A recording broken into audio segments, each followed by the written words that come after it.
The night had grown too quiet. Even the city below, usually a restless heartbeat of horns and late-night laughter, had fallen into that rare silence. New York allows just before midnight. On the 8th floor of a glass and steel tower, Sophia White was still at her desk, the only light burning in a sea of darkness. The glow from her computer screen painted soft shadows across blueprints scattered like battle plans. She leaned back, pressing her palms over tired eyes. Just one more adjustment, she whispered, zooming in on the 3D model of the community center that had consumed her for weeks. It wasn't just a project. It was her redemption. After her parents' deaths 7 years ago, she had buried herself in architecture. The way some people bury grief, layer by layer, brick by brick, until pain looked like purpose. Her boss had already gone home hours ago, leaving her with a reminder. Don't burn yourself out, White. Too late for that. The clock blinked 11:47 p.m. Sophia saved her file, then reached for the cold coffee beside her mouse. The taste was bitter metallic. She grimaced, set it down, and stretched. That's when she heard it. A single sharp pop, like glass cracking under pressure, followed by another. Then the shrill, bone-piercing wail of the fire alarm ripped through the quiet. Sophia froze. Her first thought, a drill. But then came the smell, acrid chemical, unmistakable. Smoke. Her chair crashed backward as she ran for the door. When she yanked it open, heat hit her face like a slap.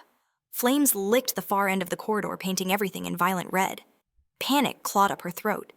She grabbed her bag, her phone, nothing else. The stairwell, the south one, was closest. She knew this building's design by heart. She'd helped draw the renovation plans 2 years ago. Her heels clattered on the concrete steps as she descended. 8 floors, that was all. 8 floors between her and the street. But by the 5th floor landing, smoke filled the air like black water. Each breath scorched her lungs. Her eyes streamed tears she didn't have time to wipe away. That's when she tripped. Or rather, someone's leg caught hers. She stumbled forward, coughing, and saw him, a man, collapsed across the landing, half conscious. His white dress shirt soaked crimson along one side. The air shimmered around him, heavy with the iron scent of blood. "Hey, hey," she gasped, dropping to her knees. No response. His pulse was strong, steady. Not burned. Stabbed. Someone had stabbed him and left him here to die. For one terrified second, every instinct screamed run. But something stronger kept her there, the same stubborn sense of duty that had built her life from ashes. "Okay," she whispered to herself. "We're getting out of here." She hooked her arms under his shoulders and pulled. Dead weight, at least 6 feet tall, all muscle. "Of course you'd be heavy," she muttered, dragging him toward the nearest office door. The smoke thickened, turning air into sandpaper. She remembered the ventilation shaft. There was a maintenance ladder behind a metal panel 3 floors up. If they could reach it, they could climb up instead of down. Her lungs screamed. Her arms shook. But inch by inch, she moved him, leaving a dark trail of blood and soot across the floor. Inside the 5th floor office, she found the panel and wrenched it open. Cool air rushed out like salvation. "Come on," she urged, slapping his cheek gently. "Stay with me." His eyes fluttered open. Gray-blue, dazed, dangerous. "You're real," he murmured in a low accent. "Italian, maybe. Or I'm dead already." Neither, she snapped, looping his arm around her shoulders. "Now climb, unless you want to be." He managed a weak smile, half mad, half grateful. Together, they hauled themselves into the narrow shaft. The metal was hot under her palms, but it held. Step after step, she pushed upward through smoke and terror. At last, the hatch above them burst open, and night air hit her face, cold, clean alive. They stumbled onto the rooftop, collapsing against the concrete. Sirens wailed somewhere below. The sky was a bruise of smoke and city light. Sophia tore off her cardigan, pressing it to his wound. "Don't close your eyes." "Do you hear me?" He stared at her eyes, half-lidded but burning with focus. "What's your name?" he rasped. "Sophia." "Fitting," he breathed. "Means wisdom, in my mother's language." She blinked. "Try not to bleed out philosophically." "Okay," he chuckled once, then winced, groaning. The sound of boots thudded across the roof. Firefighters, paramedics finally. 2 medics rushed toward them. "Miss, step back." Sophia stumbled aside, trembling as the adrenaline drained from her veins. They cut his shirt open, revealing a deep slash just under his ribs. One medic shouted vitals, the other called for a stretcher. But before they could lift him, shadows emerged from the stairwell, 3 men in black suits too calm for chaos. "Who are you?" the paramedic barked. "We'll take it from here," one said. His voice was low, absolute. He flashed something, a badge, and the medics hesitated. Sophia's pulse spiked. "Wait, he needs a hospital," she cried. The men ignored her, lifting the injured stranger with practiced precision. One of them turned briefly, his expression unreadable behind the smoke. Then, just before disappearing down the stairs, the man on the stretcher opened his eyes again, met hers, and whispered something she couldn't hear. But she could read his lips. "Thank you." And just like that, they were gone. Sophia stood there alone on the rooftop, the city burning beneath her, the echo of his voice lingering in the wind. By the time the police arrived, she could barely explain what had happened. A fire. A man she didn't know. The strange men who took him away. When she finally made it home, exhausted, covered in soot. Hands trembling, her sister Evelyn was asleep on the couch, textbooks open beside her. Sophia sat at the window, staring at the skyline still smoldering in the distance. Somewhere out there, a man she'd saved was alive because of her. But why did it feel like she'd just opened a door she'd never be able to close again? Sometimes saving a life means giving away a piece of your own. Sophia doesn't know his name yet, but the man she pulled from the flames will soon set her entire world on fire. Morning came like a lie. Too bright. Too calm. As if the night before hadn't ended with fire and blood. Sophia White blinked awake to the smell of burnt coffee and the sound of her sister humming off key from the kitchen. The ordinary rhythm of life returned as if the world hadn't tilted on its axis. But beneath that surface, normalcy, something pulsed sharp, invisible. A feeling she couldn't name. Evelyn poked her head out of the kitchen, messy curls tied in a half bun. "You're up early," she said. "You look like hell, by the way." Sophia forced a laugh. "Thanks, I was going for post-apocalyptic chic." She didn't mention the fire, the man, the blood. How could she? Even to Evelyn, the one person she trusted completely, it sounded insane. Instead, she busied herself with pouring cereal, trying to ignore the faint sting on her palms, where the hot metal ladder had burned her skin. But the moment she looked out the window, the spoon froze halfway to her mouth. Down on the street, 3 black SUVs sat parked nose to tail, gleaming in the morning light. Men in dark suits stood nearby, their posture too deliberate to be casual. A chill crawled up Sophia's spine. Soph, Evelyn asked, following her gaze. "Why do those guys look like they're waiting for someone?" Sophia's phone buzzed. An unknown number. She hesitated, thumb hovering over the screen. Every instinct screamed not to answer. But she did. "Hello." "Good morning, Miss White." A man's voice, deep, controlled, smooth as poured whiskey, and instantly familiar. Her breath caught. "Who is this?" A soft pause, like a smile through the line. "Lucas Wilson. We met last night, though I wasn't in the best condition to introduce myself properly." Her pulse stumbled. It was him, the man from the fire. She gripped the counter. "How did you get my number? I have resources," he said calmly. "And gratitude. You saved my life, Sophia." That isn't something I forget. The way he said her name, it wasn't casual. It sounded like he'd tested its weight, rolled it across his tongue, found it fascinating. "You don't owe me anything," she replied. "Just don't call again. I'm afraid it isn't that simple." His tone sharpened slightly. "You see the men who attacked me last night? No, you exist. There's footage from the building's cameras. They saw you pull me from the fire. I don't understand. You don't have to. Only this, they won't see you as a stranger. They'll see you as mine." Her stomach turned to ice. "Yours?" "In their world, saving my life makes you part of my circle. And that makes you a target." For a long second, all she could hear was the faint hum of the fridge and her own pulse pounding in her ears. "This isn't funny," she said. "Nothing about this," Lucas replied. "Look outside your window." She did. The men by the SUVs lifted their heads almost in unison, as if responding to his command through the air itself. "What are they doing here?" she whispered. "Ensuring your safety," he said simply, "until I can explain everything in person. I don't want to meet you. I didn't expect you would." He let the silence linger before adding, "But you should know I don't make idle threats or empty promises, Miss White. Dinner tonight, 7 o'clock, public place. You choose." Her throat tightened. "You can't just think about it," he cut in softly. "If not for me, then for your sister." The call ended. Sophia stood frozen, the phone still pressed to her ear. Evelyn's voice broke the silence. "What's going on?" "Nothing," Sophia said quickly, forcing a smile that didn't reach her eyes. "Wrong number." But when she turned back to the window, the SUVs were still there, waiting. That evening, she chose the Marble Room, a small restaurant in Midtown she often passed on her way to work. Crowded, well lit, no chance of disappearing ex. She told herself she wasn't going, told herself she'd walk in, see him, and leave. That this was just curiosity, closure. But deep down, she knew that wasn't true. When she stepped through the glass doors, the hum of conversation washed over her clinking glasses, murmured laughter, jazz piano. The scent of basil and wine lingered in the air. And then she saw him, Lucas Wilson, no longer pale and broken, but sharply alive, dressed in a tailored charcoal suit that made his presence command the entire room. He stood as she approached. Sophia. Her name again spoken like a memory he'd been turning over in his mind all day.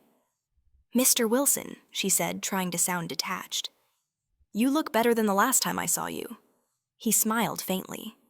"That's thanks to you." She slid into the seat across from him. "Let's make this quick." "Of course."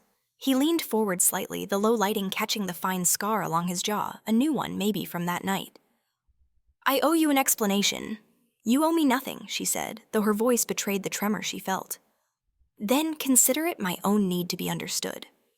For the next several minutes, he spoke quietly, evenly of a business empire built on imports, real estate, and power, of alliances and betrayals, of the Bratva, a Russian syndicate that had tried to end him to take control of New York's eastern docks. He didn't use the word mafia. He didn't have to. "So you're a criminal," she said softly. "I prefer businessmen with unconventional ethics." Her laugh came out brittle. "That's one way to say it." "I'm not proud of everything I've done," he admitted. "But I keep rules. I don't hurt the innocent. I don't trade in lives that don't choose this world. And yet here I am caught in it anyway." His eyes, steel gray under the dim light, held hers steadily. "You stepped into fire for a man you didn't know. I've built an empire on men who would never do the same. That makes you unusual." "I'm not your project," she said. "I'm not trying to make you one." His voice softened, almost reverent. "I'm trying to make sure you live." The waiter appeared, poured wine. Neither of them ordered. Lucas didn't look away from her. "The men watching your apartment will be gone by morning," he said. "I'll handle the rest." Sophia frowned. "Handle?" He gave a small, humorless smile. "Let's just say your kindness made you visible to dangerous people, and I intend to make sure they regret ever noticing you." Something about the calm certainty in his tone made her heart skip. Not fear, not quite admiration either. Something stranger. "You can't protect me forever," she whispered. "Maybe not forever," he said, "but long enough to make sure no one takes what doesn't belong to them." She stared at him, trying to see through the layers, businessman, criminal, survivor. But beneath it all, she saw something else. Loneliness. When she finally stood to leave, his hand brushed hers lightly, a touch so brief it could have been accidental. "Be careful on your way home," he said. "New York has sharp edges." "So do you," she replied. His smile returned dangerous and tender all at once. "Then maybe you'll stop pretending you don't like the danger." Her breath caught, but before she could respond, he added almost as an afterthought. "Oh, and Sophia, don't open your windows tonight." He walked away, leaving her heart racing and her mind spinning with questions she wasn't ready to ask. That night, back in her apartment, the city lights glowed like embers beyond her glass window. Evelyn was asleep again, her breathing soft and steady. Sophia stood in the dark, staring at her reflection. Outside across the street, a man in a black coat leaned against a lamppost. And when their eyes met through the glass, he lifted a phone to his ear. Sophia's phone rang seconds later. Lucas's voice quiet. "Certain I told you not to open the window." Then came a sound from outside, 2 muffled pops before the man at the lamppost crumpled to the ground. Her phone slipped from her hand. The night was silent again. Too silent. Sleep never came. The city outside Sophia's apartment pulsed with its usual noise sirens, tires hissing over wet asphalt. But inside, everything was too still. Her mind replayed the same moment the man in the black coat collapsing beneath the streetlight, and Lucas's calm voice in her ear, saying, "I told you not to open the window." She'd scrubbed her hands 3 times since, as if she could wash away the metallic echo of that sound, the twin pops that didn't belong to any movie. Now, hours later, she sat on the edge of her bed, the first light of dawn crawling up the walls like a hesitant secret. Evelyn stirred in the next room. Sophia forced herself to stand, to move to pretend. She poured coffee, ignored the tremor in her hands. But when she opened the door to fetch the morning paper, something impossible waited there, a single white rose laid neatly on the mat. Dew still clinging to its petals. No note, just the rose. She shut the door fast. Heart hammering. By 9 o'clock, she was walking through Midtown, her mind half numb. She'd planned to call the police, to tell them everything. But how do you explain something you barely understand yourself? A stranger you saved, a criminal who protects you, a man who somehow knows your number, your address, your every heartbeat. At the corner cafe near her office, she ordered espresso just to feel human. The barista smiled. "Rough night." "You could say that." She stirred sugar into her cup, staring at her reflection in the dark liquid. That was when a man slid into the seat across from her. "Next time," he said softly, "don't answer numbers you don't recognize." Her stomach flipped. Lucas. He looked out of place among the morning crowd. Dark suit, immaculate posture relaxed but too precise. Even sitting still, he carried danger the way others wore cologne. "You shouldn't be here," she hissed. "I could say the same to you," he replied smoothly. "After last night, I expected you to stay inside. I didn't ask you to kill anyone." His eyes lifted to hers, steel gray unflinching. "And I didn't." "Then who?" Someone else reached him first. "Russian, most likely. They've been following you since the fire." Her chest tightened. "You're saying that man was there for me, for leverage." Lucas took a measured sip of her untouched espresso, as though they were discussing business instead of threats. "They're testing boundaries, mine and yours." Sophia leaned forward, voice low. "I can't live like this watching the street every time I breathe. I'm not part of your world." "You are now." The certainty in his tone chilled her. He set the cup down gently. "Walk with me. I have work." "You don't."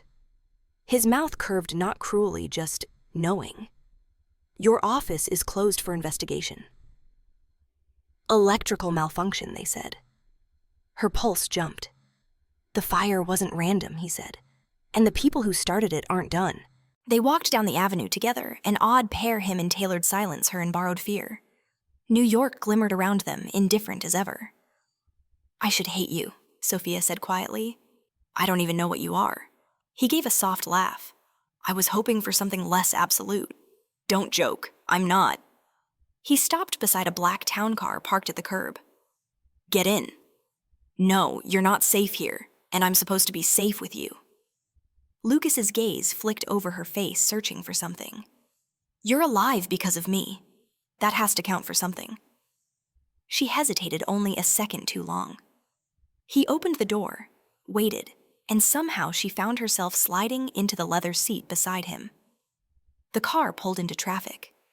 For several minutes, neither spoke.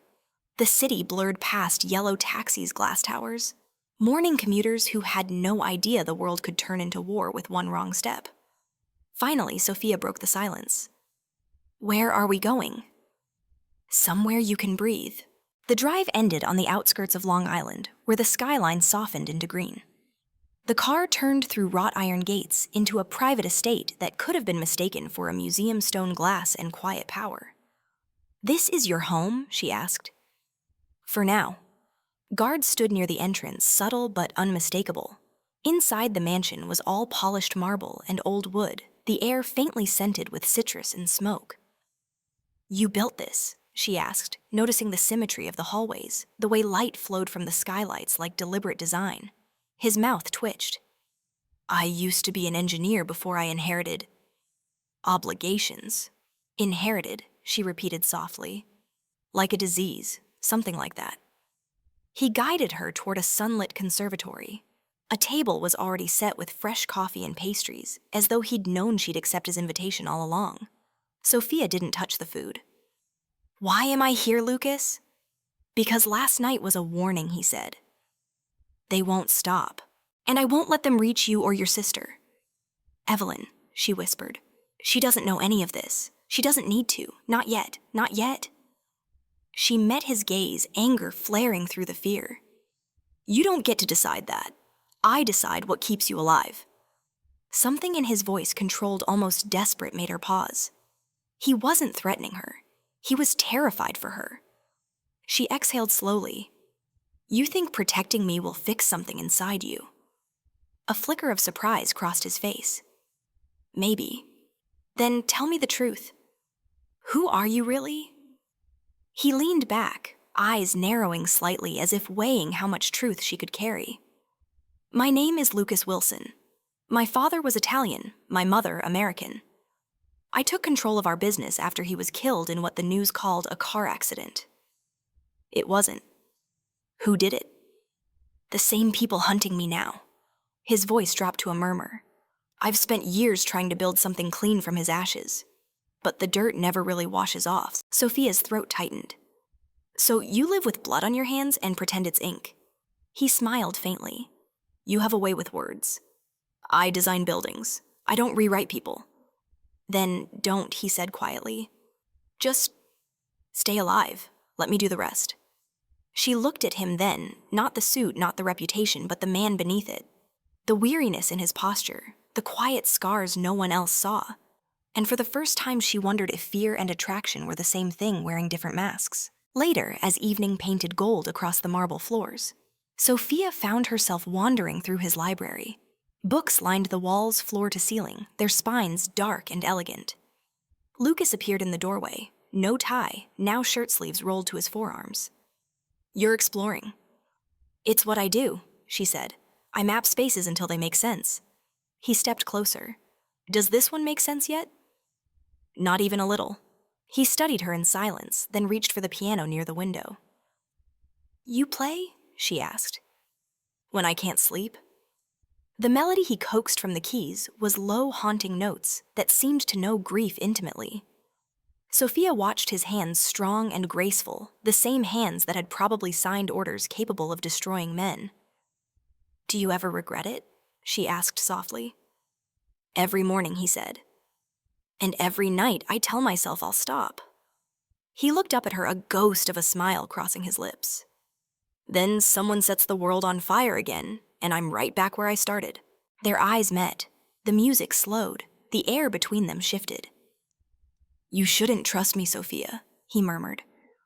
"I don't," she replied. "But I believe you mean it when you say that." He laughed quietly, almost in disbelief. "You're extraordinary. Or stupid. Both, maybe." He stood, closing the piano lid. The distance between them vanished. For a heartbeat, it felt like the world held its breath. He reached out, hesitated, and brushed a strand of hair from her cheek. Her pulse stuttered. His fingers lingered just a moment too long. "I told myself I'd never bring anyone here," he said, voice rougher now. "You shouldn't be in this life. Yet here you are. I didn't ask to be." "I know." His hand dropped, but his eyes stayed on her. "That's what makes it worse." They stood there close enough to feel each other's breath, yet separated by everything they didn't say. Then, from somewhere deep in the mansion, a door slammed. Footsteps hurried down the hall. A man's voice, urgent, sharp, called out, "Boss, we've got a problem. Someone leaked the safe house locations." Lucas turned toward the sound, his expression transforming from warmth to steel in a heartbeat. When he looked back at Sophia, the softness was gone.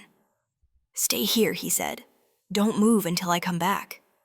He was out the door before she could speak. Sophia stood frozen in the library, the last note of his unfinished melody still hanging in the air. And for the first time she understood whatever world she'd stepped into, there was no way back. The sound of his footsteps faded down the marble corridor, leaving only silence, the kind that hummed with tension like a note held too long in the dark. Sophia stood frozen in the library doorway, her pulse still racing from the moment before. The warmth of his touch hadn't faded yet. It lingered on her cheek like a ghost. She should have left. She should have run the second he disappeared through that door. But something stronger than fear held her there, that strange gravity that Lucas Wilson carried with him, the kind that drew people into his orbit and made them forget which way was out. 5 minutes passed, then 10. The quiet fractured a burst of hurried voices down the hall, the low click of weapons being loaded. Sophia's breath caught. She moved closer to the edge of the library's doorway, just enough to glimpse shadows shifting beyond the staircase. Lucas's voice cut through the noise, sharp but composed. How many 2 teams one of his men answered? The warehouse in Brooklyn and the safe house on 47th. Both hit at once. Anyone still inside Gabriel's there with 3 men. They're holding for now. Sophia's stomach twisted. She didn't know who Gabriel was, but from the tone in Lucas's voice, she could tell it mattered. Pull them out, Lucas ordered. Tell them to fall back to secondary location, no heroics. Yes, boss. Then lower, almost to himself, he muttered, whoever's feeding them intel is getting too close. When the hallway cleared, Sophia stepped out. Lucas was standing by the window phone in hand, the late afternoon light slicing across his face. His suit jacket was gone, sleeves rolled to his elbows, and for the first time he looked tired. Not powerful, not invincible, just human. They know where your safe houses are, she asked quietly. He turned, startled that she'd disobeyed. I told you to stay in the library. I heard everything. Then you also heard that this isn't your fight. Her voice steadied. Someone died last night on my street because of me, didn't they? Because of you. So maybe it is my fight. Lucas's jaw tightened. You don't understand the kind of men we're dealing with. Then make me understand. For a moment, he said nothing. Then he crossed the room in 3 measured steps. The air between them changed again, that electric current she hated and needed all at once.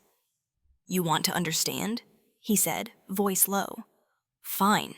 He pointed toward the large window overlooking the garden. You see that stretch of lawn?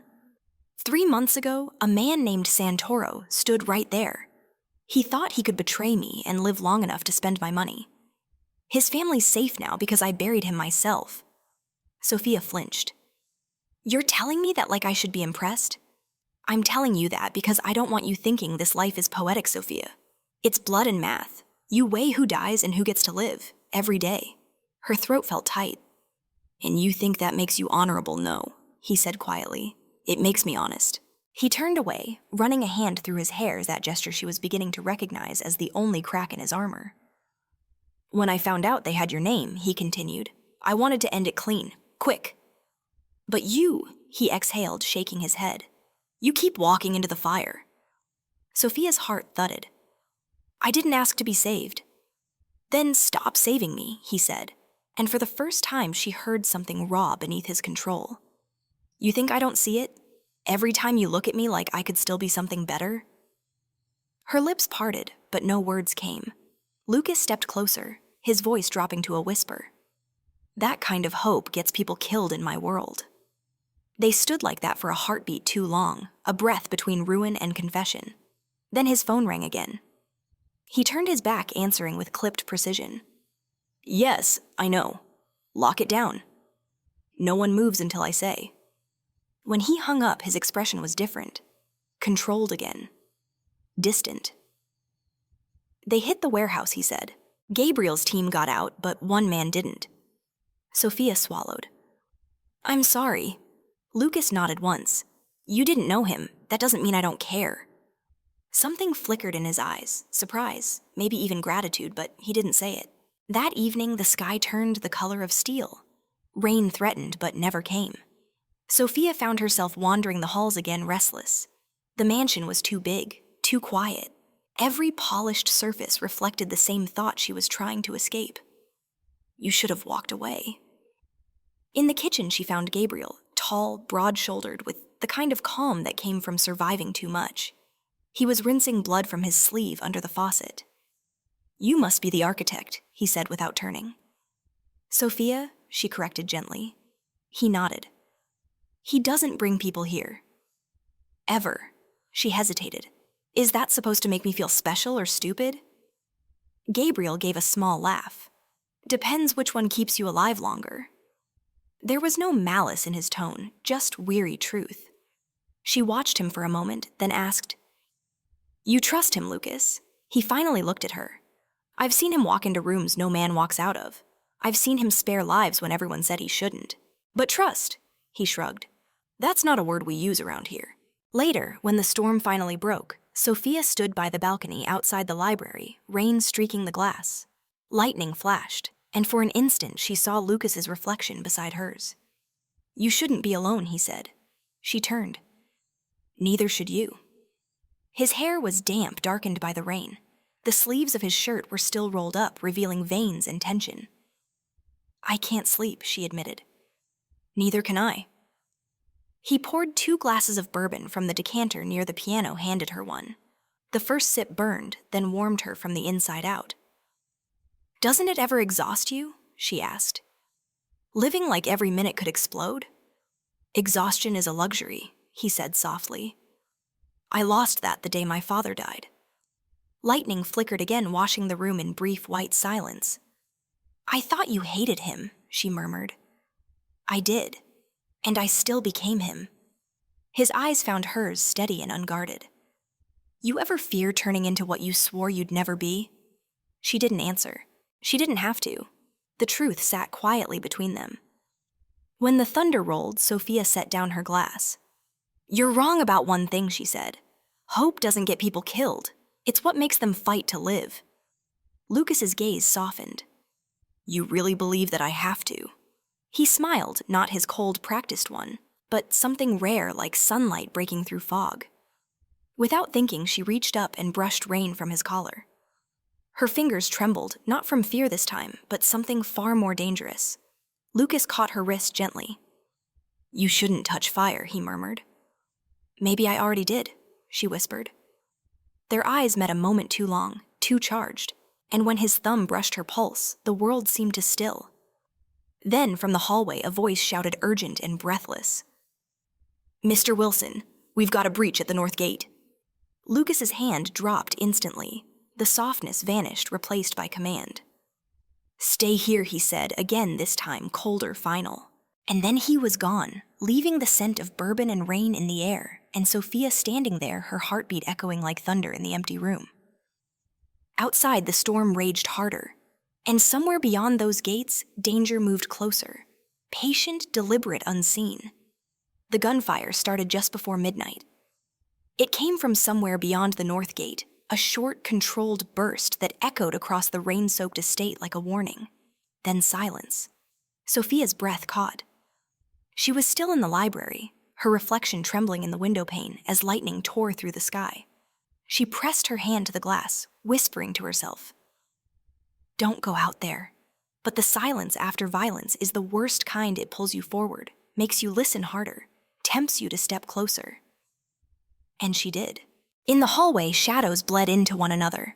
She moved quietly barefoot on marble, following the faint murmur of voices. Breach neutralized, one of Lucas's men was saying near the entry hall. They left something behind. Sophia peeked from behind the archway. Lucas stood there, rain dripping from his shoulders, his shirt clinging to his skin. His composure was intact, but his eyes, the calm gray she'd come to know, were darker now, colder. What did they leave? He asked. The man hesitated. A message. He handed Lucas a small black envelope. Water ran down the ink, but the seal was intact, an engraved crest, a serpent biting its own tail. Lucas's fingers tightened around it. Volkov, he muttered. Sophia's heart clenched at that name. The Russian syndicate. The one hunting him. The one who'd started the fire that night in Manhattan. Lucas broke the seal. Inside was a single Polaroid photograph. Sophia could only glimpse it before his hand closed over it. But she saw enough. Evelyn, her sister, tied to a chair, blindfolded, a bruise on her cheek. The room spun. She stepped forward before she could think. Where is she? Every head turned. Lucas's jaw locked. What are you doing out here? You said they didn't know about her, she cried. You promised. He moved toward her, lowering his voice, trying to steady the tremor in hers. I said they didn't need to know. Someone talked. Who? I'm finding out. Sophia grabbed his wrist nails, digging into his skin. You're finding out? She's my sister, Lucas. She's not a chess piece in your damn war. His expression didn't change, but his pulse jumped beneath her hand. I'll get her back, he said quietly. Alive. You can't promise that. I just did. She wanted to scream, to shake him, to demand he give her more than his word, but the way he said it stopped her. There was no hesitation, no bluff, just certainty. Within half an hour, the house transformed. Men in dark coats moved like silent machinery. Maps unfolded across the dining table. Weapons laid out in organized precision. The air smelled of oil, rain, and adrenaline. Lucas stood at the head of the table, pointing to the map spread across the surface. They'll expect us to go north. We won't. Gabriel, take 2 cars and circle the docks. I'll go with the smaller team through the rail tunnels. Sophia stood in the doorway, pale but unyielding. I'm going too, she said. No, she's my sister. And that's exactly why you're staying here. You think locking me in your gilded prison is protection? She snapped. If something happens to her and I'm sitting here, I'll never forgive myself. Lucas's gaze met hers, steady, unreadable. Then you'll have to hate me, he said. Already do, she lied. His mouth twitched, a ghost of a smile that didn't reach his eyes. You're terrible at lying. When he left, Sophia followed him to the garage anyway. Rain pounded against the roof as his men loaded ammunition into the black SUVs. Lucas turned when he saw her standing there, soaked to the bone, trembling but unrelenting. Go back inside, he said, voice low. Tell me where you're going. He hesitated. You don't need to know that. Her anger broke into a whisper. You think I'll be safer if you keep me in the dark? That's what men like you always do, decide what we can handle. Lucas stepped closer until the rain between them turned into mist. You think I'm protecting you because you're weak? He said softly. You have no idea what kind of monsters I deal with, Sophia. If they ever saw what you mean to me. He stopped. Too late. Sophia's heart stuttered. Say that again? He didn't. Instead, he looked away, the rain sliding down his face like a confession he couldn't bear to repeat. Then he said, Go inside, lock the doors, and if I'm not back by sunrise, don't open them for anyone. Lucas. But he was already gone, climbing into the SUV as the engines roared to life. The taillights disappeared into the rain. The night stretched on heavy and endless. Sophia waited in the dim glow of the living room, the storm pressing against the windows like a living thing. Every sound felt amplified, the tick of the grandfather clock, the occasional rumble of thunder, her own heartbeat counting hours. She tried calling Evelyn's phone again and again, straight to voicemail. By 3 a.m, she couldn't sit still anymore. She found Gabriel's spare radio, left on the counter, still humming with static. Team 1 approaching the rail yard. Status clear. Her hand trembled as she pressed the button. This is Sophia White, she said. Does anyone copy? A pause, then a startled voice. Ma'am, you shouldn't be on this line. Where's Lucas on site? You need to stay. The connection died. She set the radio down and stared at it, feeling the helplessness settle over her like cold water. But then, from the corner of the room, came a faint light. A red dot.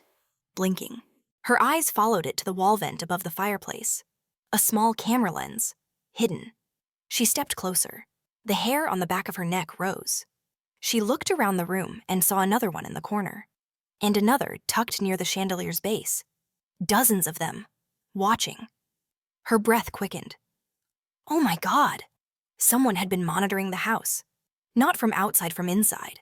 And Lucas hadn't told her. She grabbed her phone, searching through the settings, trying to connect to the network. Every signal was blocked. Then the screen flickered once and a message appeared. You shouldn't have touched the cameras. Sophia froze. The words disappeared. Another line appeared almost instantly.